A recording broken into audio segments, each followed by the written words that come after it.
warahmatullahi wabarakatuh. Perkenalkan, nama saya Muhammad Rehan, kelas B NIM 2005106086.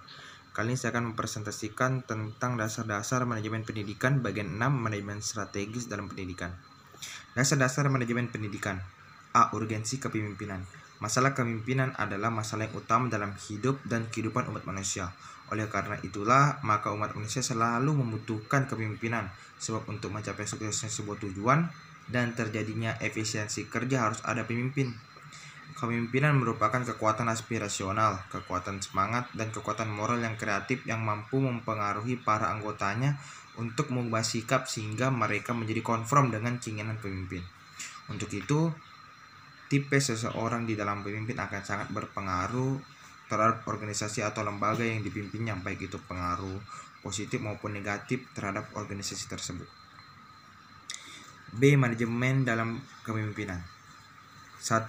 Pengertian manajemen. Manajemen dalam bahasa Inggris berarti mengelola atau mengatur. Manajemen diartikan sebagai ilmu, kiat, dan profesi. Manajemen sebagai ilmu merupakan bidang pengetahuan yang secara sistematik berusaha memahami mengapa dan bagaimana orang bekerja sama.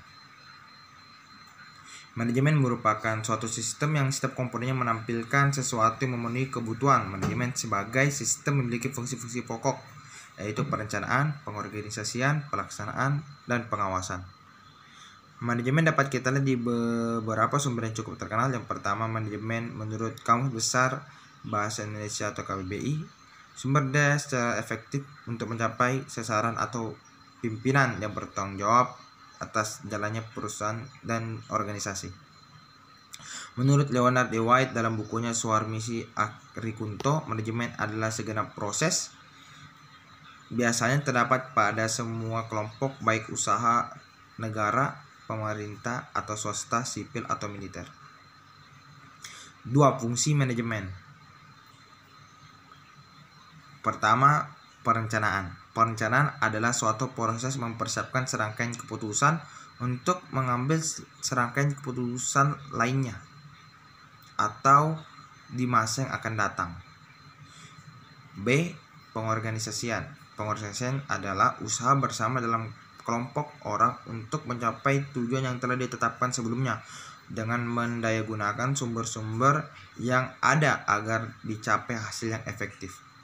C. Pelaksanaan. Pelaksanaan adalah kegiatan yang menggerakkan dan mengusahakan agar pekerjaan dapat berjalan sesuai dengan tugas dan kewajiban, dengan keahlian dan porsinya yang telah ditetapkan, dengan selalu mengadakan komunikasi.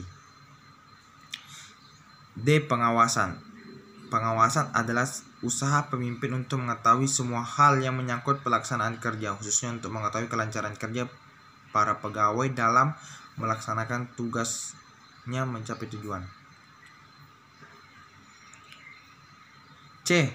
Konsep kepemimpinan. 1. Definisi. Kepemimpinan atau leadership dan pemimpin atau leader merupakan objek dan subjek yang banyak dipelajari, dianalisis, dan direfleksikan orang sejak dahulu sampai dengan sekarang.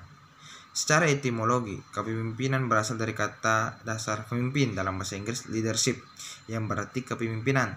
Dari kata dasar leader berarti pemimpin, dan akar katanya to lead, yang tergantung beberapa arti saling berhubungan erat, seperti bergerak lebih awal, berjalan lebih awal, mengambil langkah awal, berbuat lebih dulu, mempelopori, mengarahkan pikiran pendapat orang lain, membimbing, menuntun, dan menggerakkan orang lain melalui pengaruhnya.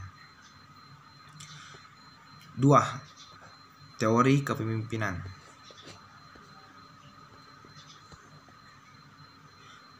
A. Teori sifat atau trait teori, serupa dengan teori Gridman. Teori sifat mengasumsikan bahwa manusia mewarisi sifat-sifat tertentu dan sifat-sifat yang membuat mereka lebih cocok untuk menjalankan fungsi kepemimpinan. B. Teori lingkungan, environmental theory. Teori ini beranggapan bahwa munculnya pemimpin merupakan hasil dari waktu, tempat, dan keadaan. Dalam teori ini muncul sebuah pernyataan leader are made not born. Artinya pemimpin itu dibentuk, bukan dilahirkan. Lahirnya pemimpin melalui interaksi sosial dengan cara memanfaatkan kemampuannya untuk berkarya dan bertindak untuk mengatasi masalah-masalah yang timbul pada situasi dan kondisi tertentu. C. Teori perilaku atau behavior theory. Teori behavior adalah teori perilaku menekankan pada analisis perilaku pemimpin, mengidentifikasi elemen-elemen. E. Teori situasional, yaitu teori kepemimpinan situasional, artinya memilih tindakan yang terbaik berdasarkan variabel situasional. Gaya kepemimpinan mungkin lebih cocok untuk membuat keputusan jenis tertentu pada situasi yang tertentu pula. Dalam kaitannya dengan kepemimpinan guru atau teacher leadership, tradisi sekolah kita tidak memperbolehkan guru bertindak keras dalam menghukum siswa. Tapi bagaimana jika siswa bertubi-tubi memukul gurunya atau mengancam dengan senjata tajam? Apakah guru akan memeluk tangannya di dadanya saja atau dimungkinkan bertindak keras secara fisik sekalipun demi sebuah pembelaan? F. Teori transaksional. Teori ini sering disebut dengan teori-teori manajemen atau manajemen teori. Teori transaksional berfokus pada peran pengawasan organisasi dan kinerja kelompok. Dasar teori-teori kepemimpinan ini pada sistem dan ganjaran hukuman. Teori-teori manajerial pun sering digunakan dalam bisnis. Ketika karyawan sukses, mereka dihargai, dan ketika karyawan gagal, mereka ditegur atau dihukum. Karena teori transaksional identik dengan teori manajemen. G. Teori transformasional. Teori ini sering disebut sebagai teori-teori relasional kepemimpinan atau relation theories of leadership.